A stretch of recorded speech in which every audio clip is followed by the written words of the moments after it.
마태복음 1장 18절부터 25절까지.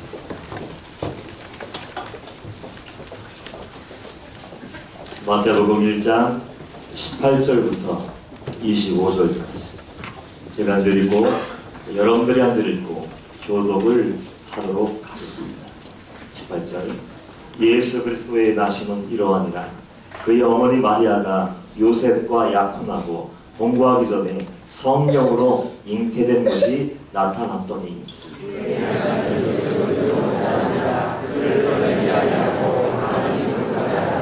이 일을 생각할 때 주의 사자가 현종하여 이르되 다윗의 자손 요셉아 내 아내 마리아 데려오기를 무서워하지 말라. 그에게 잉태된 자는 성령으로 된 것이라.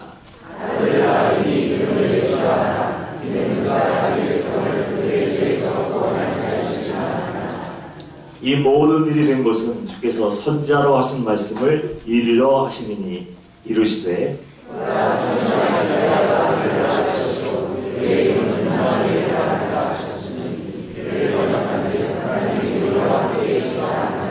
요셉이 잠에서 깨어 일어나 주의 사자의 분부대로 행하여 그의 아내를 데려왔으나 아들을 낳기까지 동침하지 아니하더니 나음의 이름을 예수라. 아멘. 할렐루야.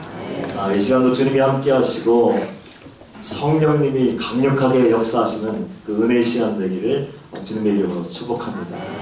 오랜만에 3부 예배에 서게 되는데 고향이 온 것 같아요. 3부 예배 하나님이 사랑하시는 줄 믿습니다. 말씀을 나눌 때 은혜가 더해질 것 같아요.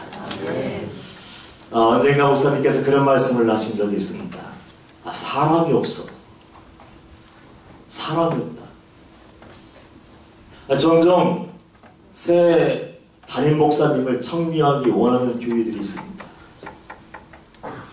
그래서 그 각 교회, 개교의 장로님들이 다락방에 계신 목사님께 찾아와서 말씀을 드려요. 목사님이 말씀하시는 종이 있다면 저희 교회는 무조건 담임 목사님으로 모시겠습니다. 말씀만 해주세요. 그러면서 이야기를 하는 거예요. 예전에는 담임 목사를 초청하기 위해서 신문에 공고를 내고 방송에 광고를 내고 인간적인 조건을 다 내걸었습니다. 외국에서 박사학위를 받아와야 되고 외모가 출중하고 키는 몇 센치 이상 되어야 되고 영어 설교가 가능해야 되고 설교 정말 기가 막혀야 됩니다. 그 인간적으로 우리 마음에 맞는 조건을 내걸고 외국에서 박사학위 받은 목사님, 키가 크고 원칙한 목사님이 설교를 기가 막히게 청산유수로 이게 감동되게 말씀 증거하는 목사님을 모셔왔는데 교회의 영혼들이 죽어가는 거예요. 교회가 깨어있는 거예요. 그래서 상처받은 그 성도들과 그 장로님들이 회의를 하는 그때 우리는 다른 조건 내걸지 말자. 정말로 하나님을 사랑하며 영혼을 사랑하며 한 영혼들이 주님 앞에 설 때까지 그들을 정말 선한 목자의 삶을 살아내며 삶으로 기도하며 삶으로 말씀을 증거하며 그들을 하나님 품에 안겨드릴 때까지 쉬지 않고 기도의 골방에 들어가서 눈물을 쏟아내고 기도하는 그 종 한마디로 표현하면 하나님의 사랑이 있다면 무조건 받겠다는 거예요. 여러분은 어떻습니까? 여러분 마음에도 그 뜨거움이 있지 않습니까? 내 영혼을 맡기는 거 아니에요. 내가 잘못 맡기면 천국과 지옥이 갈리는 거 아니에요. 아무에게나 내 영혼을 맡길 수 없지 않습니까? 그래서 어딜 둘러보아도 겉으로는 막 굉장한 것 같고 막 스펙도 굉장하고 와 이거 누가 봐도 신령 같은데 상관 없는 그 사람들을 너무 많이 만나봤기 때문에 그 장로들이 목사님 앞에 나와서 목사님 하나님의 사람 보내주세요. 성령의 사람 보내주세요. 누가 뭐라고 해도 끔찍도 하지 않냐고 주님만 두려워하며 죄만 부끄러워하고 십자가의 복음을 증거하고 무너진 심령들, 강박한 심령들을 십자가의 복음에 회개의 복음을 가지고 깰 수 있는 영혼들, 죽어있는 죄악의 구렁텅이에서 끄집어내서 돌아서게 하고 변화시켜서 하나님 품에 안겨될 수 있는 그 사람이 있으면 무조건 받겠다는 거예요. 여러분 어떻습니까? 그러면서 탄식하셨어요. 사람이 없어. 보내주려고 해도 사람이 없어. 사람들이 지금 이 교회에서도 보내달라고 얘기하고 저 교회에서도 담임 목사님 보내달라고 하고 우리에게도 보내달라고 얘기하는데 사람이 없어. 얼마 전에도 어떤 교회에서 그러더라고요. 목사님이 이제 다른 물을 일으켜서 다른 교회로 가시는데 성도들과 장로님들이 한마음 되어서 똘똘 뭉쳤나 봐요.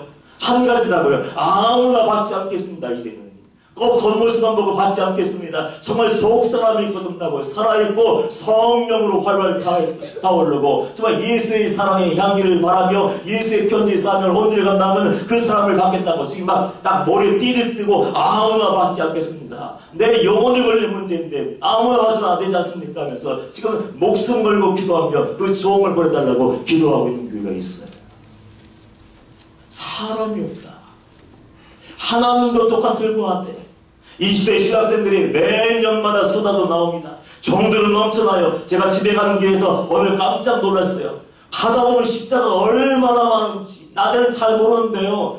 잘 모르는데 어두워지면요 십자가가 건물마다 한두 개 다 있어요. 교회 한 골목 들어갔는데 교회 이름이 얼마나 많은지 저 깜짝 놀랐습니다. 종들은 쏟아져 나오고 신학교 학생들은 물밀들이 졸업하고 이제 목회 현장으로 나가서 개척한다 뭐한다고 떠들고 나오는데 하나님 보실 때도 하나님 마음에 합한 영혼이 한 명도 없는 거예요. 이사야 선지에게 말씀하셨던 것처럼 내가 누구를 보내면 누가 우리를 위하여 갈고 탄식하면서 하나님 마음에 합한 사람, 하나님의 마음을 알며 하나님의 뜻을 추구하며 하나님의 뜻을 이루는 거룩한 도가 누구든지 있다면 그 사람을 통해서 그 시대를 구원하고 그 가정을 회복시키고 그 교회를 부흥시키고 그 나라 그 민족을 바꿔놓을 텐데 그 사람들 찾기가 어려운 거예요. 여러분들이 하나님이라면 어떻겠습니까? 마음이 아플 거예요. 수십억 명의 사람들이 있는데 수도 없는 많은 사람들이 예수 그리스도를 믿는 그리스도인이라고 얘기하는데 하나님을 감동시키고 하나님의 마음을 증거하며 죽어가지 않은 영혼들을 살려내며 아버지께로 인도할 사람이 많지 않아요.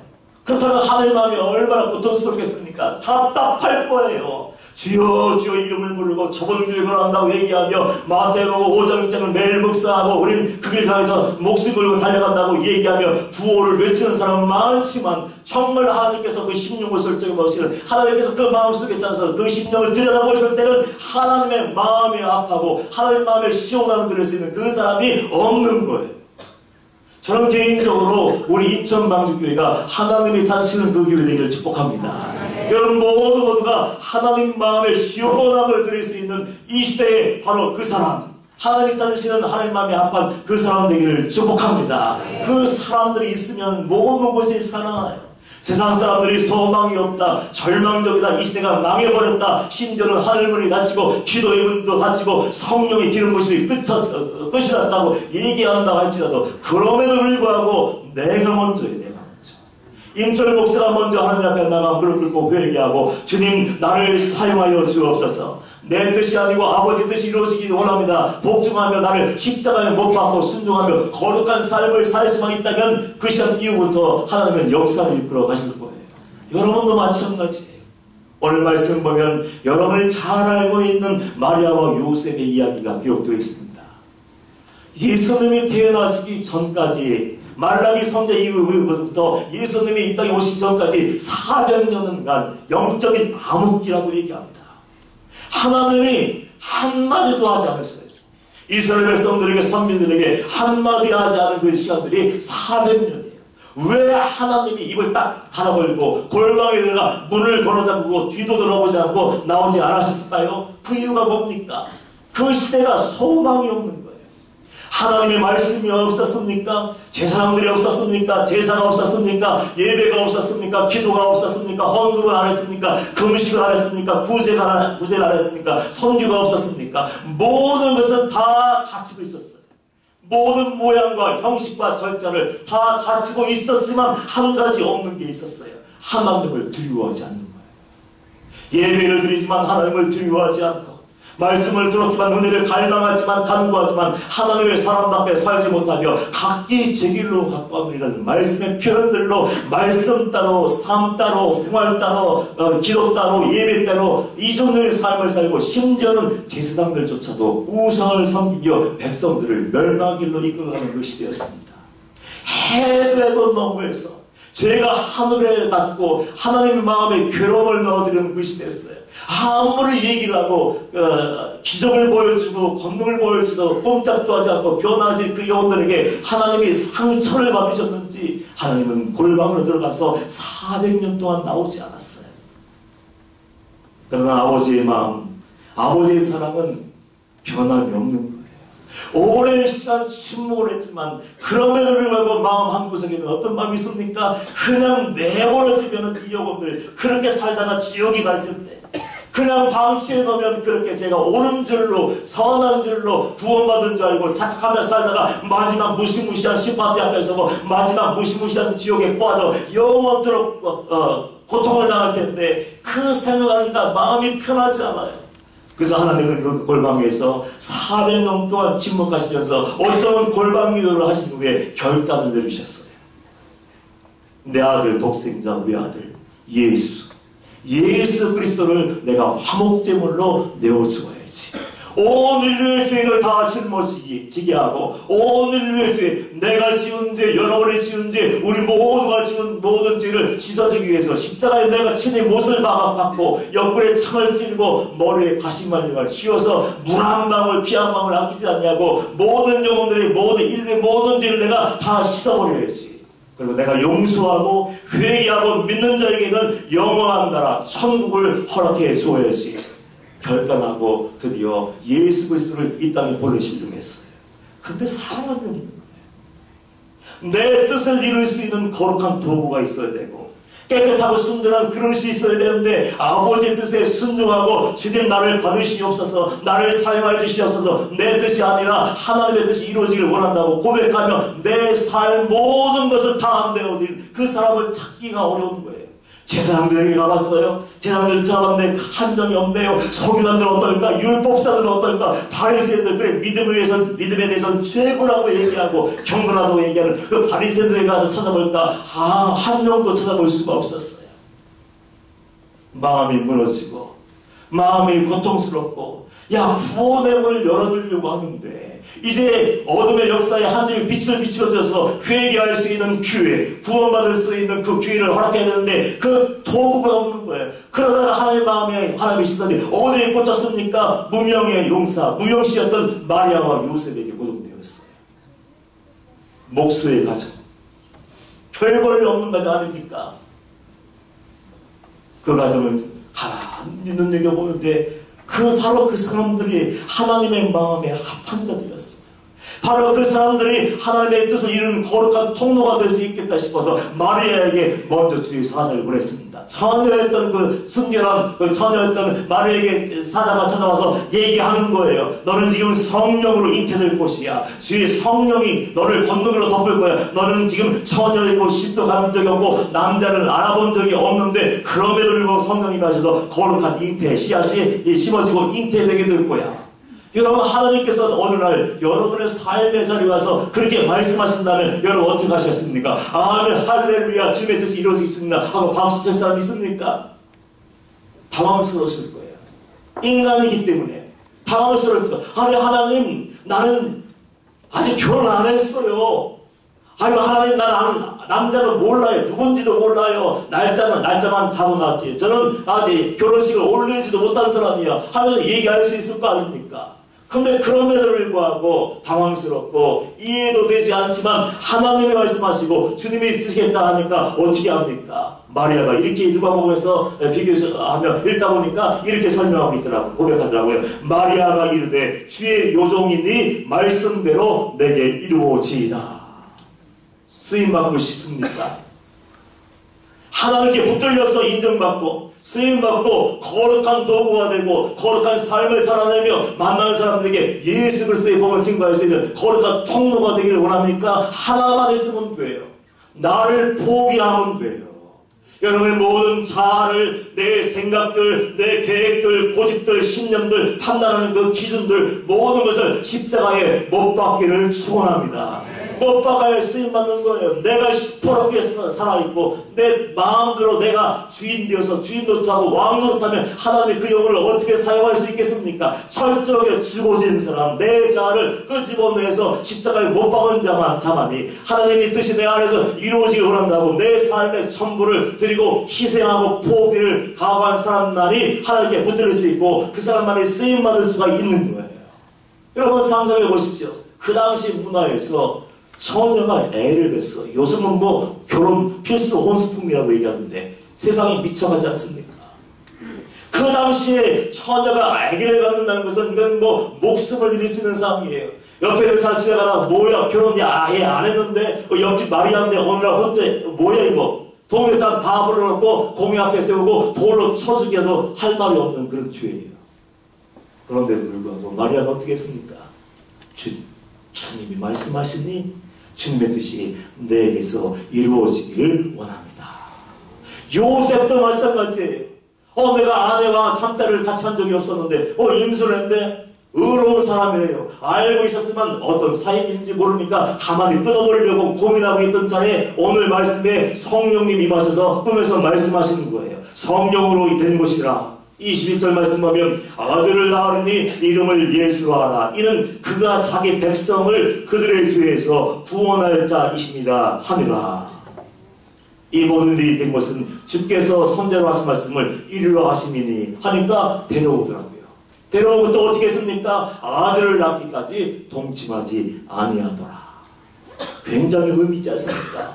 하나님이 마리아를 통해서 역사하시는구나. 마리아를 통해서 구원의 문을 여시고 회개의 문을 여시고 모든 영혼들에게 회개할 수 있는 기회, 구원받을 수 있는 기회로 허락하시는구나. 그걸 아는 순간 그는 하나님의 사람답게 하나님의 방법대로 내 모든 가정, 내 결혼삶, 신혼생활을 하나님께 다 내어드렸어요. 하나님께 쓰임받겠다고 말도 치지 않아도 돼요. 왜 나를 알아주지 않느냐고 떠들고 다니지 않아도 돼요. 우리가 하나님께 붙들리고 사람이 인정받고 하나님의 사람의 사람으로서 쓰임받아서 열매 맺기를 원한다면 희생과 포기, 순종하기로 결단하면 되는 겁니다. 여러분들 우리 모두도 다 쓰임받을 수 있어요. 이 시대는 누구든지 하나님의 사람이 될 수 있습니다. 하나님의 사람이라고 하니까 다 신학교에 가야 됩니까? 그렇지 않습니다. 하나님이 저와 여러분이 살고 있는 그 자리로 선교사로 파송하신 줄 믿습니다. 그 자리에서 얼마든지 쓰임받을 수 있어요. 여러분 가정에서 잘하십시오. 그 가정을 천국으로 만드셔야 돼요. 학교에 갔습니까? 내 학교, 최선, 내 반 아이들을 하나님의 사람으로 변화시키십시오. 직장에 갔습니까? 내가 사장님 것처럼 생각하고 거기서 거룩한 삶의 예배를 드려서 내 믿지 않는 모든 사람들에게 와 예수 믿는 사람 다르구나. 나도 예수 믿어야지. 이렇게 할 정도로 강력한 예수의 영향력을 끼치기를 바랍니다. 그러면 되는 거예요. 내가 죽고 내 뜻이 이루어지기를 원합니다. 하나님 나를 사용하셔서 구원의 문을 열어주시고 회개의 문도 열어주시고 치유의 문도 열어주옵소서 하고서 나를 내 생각과 내 마음과 시간과 열정을 다 내어드리면 하나님은 누구든지 붙잡아서 사용하실 수가 있어요. 그러나 애석하게도 여러분이 결론을 내린 것처럼 하나님의 사람이 없어요. 여기저기 둘러봐도 은혜가 있는 곳을 여기저기 따라다녀봐도 하나님의 사람을 만나기 어렵지 않습니까? 그래서 사람 찾으려고 동물소지하지 말고 여기저기 헤매지 말고 영적인 목마름을 채우기 위해서 인터넷을 뒤적거리며 쏟아져 나오는 홍수처럼 밀려나오는 쓰레기 같은 그 의미 없는 얘기에 귀를 물게 되지 말고 먼저 우리가 어떻게 됩니까? 하나님 앞에 가서 무릎 꿇는 거예요. 하나님 앞에 무릎 꿇고 기도하는 거예요. 기도하고 마리아가 고백했던 것처럼 하나님 이제는 내 마음대로 살지 않을게요. 내 기분 감정대로 살지 않을게요. 마리아가 고백했던 것처럼 요셉이 그렇게 살았다는 것처럼 주님의 뜻이 내 안에서 이루어지게 하여 주옵소서. 나를 받으시옵소서. 그걸 결단하고 그게 살기로 작정하고 돌아서서 구별된 삶을 살면 바로 저를 통해서 여러분을 통해서 가정이 회복되고 교회가 회복되고 이 나라의 민족이 회복될 줄 믿습니다. 그 사명이 우리에게 주어진 거예요. 말씀을 준비하다가 누가복음 2장 읽다 보니까 그런 말씀이 있더라고요. 하나님의 아들이신 예수 그리스도가 이 땅에 오셨는데 누울 곳이 없었어요. 하나님을 원한다고 하고 메시아를 원한다고 얘기하고 구원을 원한다고 했지만 구원자를 몰라봤어요. 예수 그리스도가 누군지도 몰랐어요. 메시아에 대해서 많은 기도를 드렸지만 메시아가 누군지도 알아볼 수 있는 여인이 담겨 있었어요. 하나님의 아들이신 그분이 이 땅에 왔으면 최소한 믿는 사람들만이라도 알아보고 최소한 누릴 곳을 예비하고 목욕물을 준비하고 예 오셨습니까? 하고서 영접해야 되는데 아무도 영접하지 않았습니다. 그래서 누가복음 2장 7절 말씀 보면 강보로 싸서 구유 위에 누웠으니 이는 여관에 있을 곳이 없음이로다. 전 개인적으로 마음이 아파요. 이 시대를 보면서 마음이 괴로워요. 하나님의 사람들이 그렇게 많다고 얘기하는데 예수 그리스도가 주인된 삶을 사는 사람이 과연 몇이나 있을까? 하나님만 두려워하고 사람만 무서워하는 것이 아니라 하나님만 두려워하고 사람의 시선을 무서워하는 것이 아니라 하나님의 시선을 무서워하고 어디 있든지 혼자 있든지 함께 있든지 하나님을 의식하며 하나님을 경외하며 두려움과 떨림으로 나의 구원을 이루며 하나님 나를 사용하여 주옵소서. 어느 곳에 세우든지 그 자리에서 송소하기를 원합니다. 나를 구유로 사용하시든지 이불로 사용하시든지 뭘로 사용하시든지 나를 사용하여 주옵소서 하고 나를 드리면 좋을 텐데 구원받았다고 얘기하고 예수 그리스도의 이름을 부르며 기도하는 사람조차도 예수님이 주인되지 않은 삶을 사는 사람이 정말 많더라고요. 하나님이 인천방직교회에 왔을 때 하나님의 사람을 찾고 하나님의 마음이 아파한 그 영혼을 찾을 때 바로 그 사람이 되기를 축복합니다. 오늘부터라도 결단하세요. 하나님께 나와서 뭐 달라고 기도하지 마시고 나를 쳐서 복종하고 나를 깨서 십자가에 못 박고 하나님 내 자아가 나오지 않게 했어요. 내 생각이 나오지 않게 했어요. 내 기준으로 돌아다니면서 판단하고 정죄하고 미워하고 시기하고 질투하고 원망하고 불평하지 않게 했어요. 나를 깨트리고 나를 평화의 도구로 사용하여 주옵소서. 사랑의 도구로 사용하여 주시옵소서. 보험의 나팔로 사용하여 주옵소서 하고 나를 드릴 수만 있다면 하나님은 우리를 얼마든지 붙드셔서 사용하시고 하나님이 함께 하신다면 우리를 통해서 이 지역사회에 구원의 문이 활짝 열릴 줄 믿습니다. 그 사명이 우리에게 있는 거예요. 하나님은 우리의 구원을 위해서 모든 것을 다 해주셨어요. 예수님은 우리를 너무나도 사랑하셔서 하나밖에 없는 목숨을 나를 위해서, 나의 생명을 위해서, 나의 이름을 위해서, 나의 가정을 위해서, 나의 교육을 위해서 이미 다 내어주셨어요. 이제 우리가 응답해야 되지 않겠습니까? 하나님, 임마누엘 되신 그 예수님이 내 안에 계시다면 나를 바꿔주셔서 하나님의 거룩한 도구로 사용하여 주옵소서. 마리아와 요셉 무명사들이 쓰임받아서 전세계에 구원의 문이 열렸던 것처럼 바로 우리를 통해서 우리 가정이 변화되게 하시고 인천방직교회를 통해서 이 나라와 이 민족이 회복되게 하여 주시옵소서. 하나님이 찾으시는 그 사람 되게 해달라고 여러분 기도하시고 그렇게 살아가셔서 소망 없는 세대라고 얘기하는 이 시대에 소망의 등불을 활활 비추어줄 수 있는 저 여러분 되시기를 주님의 이름으로 축복합니다.